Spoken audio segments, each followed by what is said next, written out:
Guys, mapapanood niyo sa video na 'to, OTW kami ngayon sa Pampanga. Nadaanan namin 'to. Isa siyang palayan dati na ngayon para na siyang dagat dahil sa bagyo.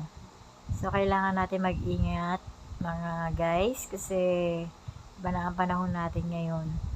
Makikita ninyo 'di ba? Ang ganda-gandang palayan lalo na kapag bago anihin yung mga bigas. Pero sa na makikita ninyo ngayon, nang dahil lang sa bagyo, nawala ang hanap buhay ng ating mga kababayan. Para na siyang isang dagat. Ayan, o di ba? So, kailangan natin talaga super ingat, lalo na kapag may bagyo.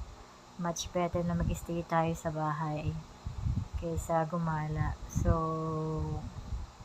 yan, ingat ulit sa atin lahat. Always pray para sa ating kaligtasan.